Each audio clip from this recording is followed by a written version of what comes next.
Alright, wrap-up time for Seismic Swans in Modern. And I have to say the deck was pretty sweet. I had a lot of fun playing this deck, and not just because we get to turn Lightning Bolt into Ancestral Recall, or Red Cestral Recall, but the combo was really cool. It's unique, and we put it together fairly consistently, and once we put it together, it almost always won us the game. I don't think we lost after we assembled the combo, even through disruption. Like, we can go off at instant speed through a lightning bolt, we can go off through a removal spell on our swans, so it is pretty good once we put it together. One thing that stuck out above all else is do not play Dakmor Salvage. Dakmor Salvage, it shows up in the land pile, it is a land, but really it's a combo piece. That is why it's in the deck. You can see the deck plays 26 lands, which is partly because it wants to keep drawing lands, but 24 lands is more than enough for this deck to function, so treat Dakmor Salvage as a combo piece unless you're in an absolute pinch. We learned that in the first match against Ad Nauseam, where we would have won an additional game had we not played a Dakmor Salvage.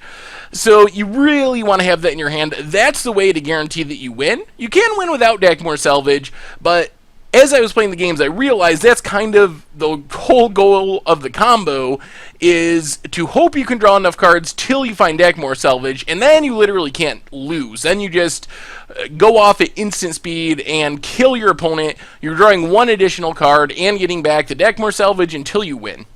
The question for the deck is, what makes this deck better than Blue Moon, for example? Blue Moon is actually pretty similar. If you take the combo out of the deck and look at the rest of the deck, it's removal, counters, blood moons, sweepers, and anger of the gods.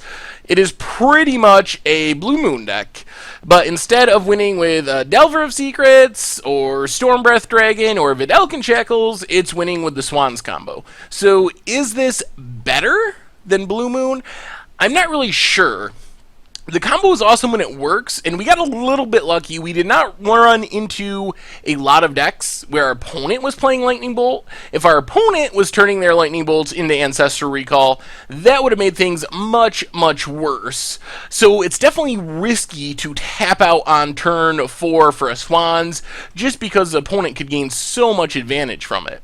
Otherwise, the decks are similar. I think this deck has a better ability to steal wins. I mean, Blood Moon can steal wins in either build, but Seismic Swans, it does have some amount of free wins. There are games where you just go turn 3, Seismic Assault, turn 4, Swans, kill you.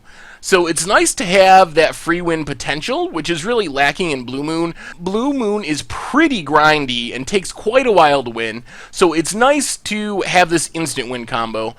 Otherwise, they get to play more better cards. Like, they don't really have to play Spellskite. They get to play more Snapcasters. They get to play more better removal. Since they're not on the Scred plan, they get to play more dual lands. That is one thing I didn't especially like about this deck, is with 20 basic lands and 4 Cascade Bluffs, and some really stringent mana costs where we need triple red for Seismic Assault into double blue for our Swans, or double blue for Snapcaster, Flashback a Counterspell.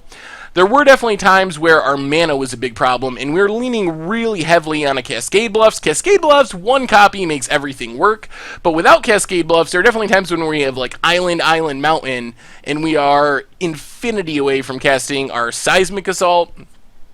So the mana base is a little clunky, but that is kind of necessary if you're going to be on the Snow Land for Scred plan.